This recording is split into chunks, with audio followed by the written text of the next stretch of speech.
Hey guys, this is Toni from The Runnies. Today we're going to talk about my 2025 Providence Marathon. We chose Providence because one is our home city and two is the first race of our Roadmaster series where we are attempting to run 3 races inside of Rhode Island so we can get a special medal for completing them. The weather was pretty good, temperature wise. It was not too cold in the morning and it did not get too hot by the end of the race. It was a bit gloomy though.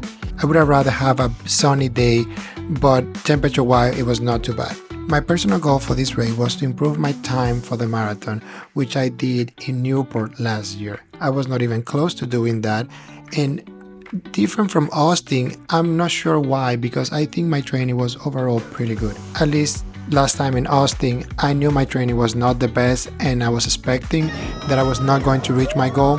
Here, I was actually very hopeful that I was going to improve my timing, but I did not get it. I guess sometimes you just don't have the day. I followed the Hal Higdon Intermediate 1 for the marathon plan. It was about 15 weeks because I had to cut it short from Austin to this race.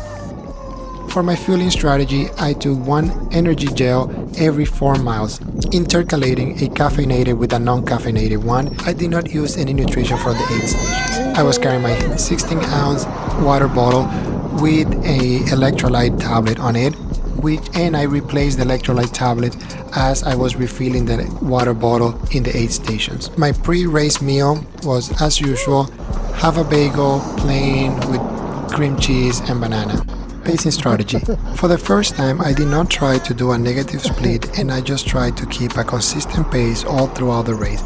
I was aiming for a 10:05 pace and hopefully that will be enough to get to the finish line on time.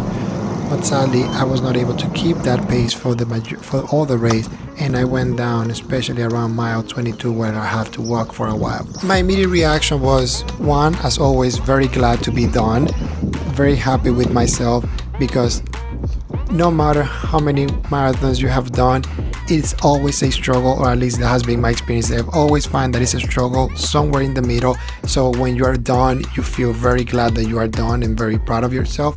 A bit disappointed for not having accomplished my goal, but I didn't got too bump onto that. What went well? Overall, I think my training went pretty well. I finished about 86% of all my race days on target, so I'm really proud of that. I think my nutrition, my hydration, all those went really well. What didn't work well? Well, I have some right knee pain during the race, so I wish I would have done more strength training and more preventive exercise in the gym before the race. So that's something that I'm going to try to incorporate for next time. Lessons learned. This race, more than any other that I have done, taught me that sometimes you just don't have your day. I'm not sure why it didn't go my way. I thought I was going to do a faster time, but I was not able to, and I think it's just part of life. Some days it goes your way, some days it doesn't. You don't know what kind of race day you're going to have beforehand, so you just have to accept what you get. I think I'm very optimistic that next time I will see the results of all the training that I did for this one and my next training block. Tips for someone running Providence Marathon next year. 1, come prepared for the weather. We had a great race day weather-wise, but it might not be the case. It is very windy, so if you are a bit cold intolerant, you probably should carry some gloves and maybe a bit of long sleeve or something to throw off before the race. Also, make sure that you get to the start line on time, especially if you are driving or someone is driving you, because it's not so easy to find your spot to get into the place, and sometimes there's backup and traffic. So I will take that into account. My next race is going to be the Bristol Half Marathon in June 28. But from now on, all my focus is in the Chicago Marathon in October.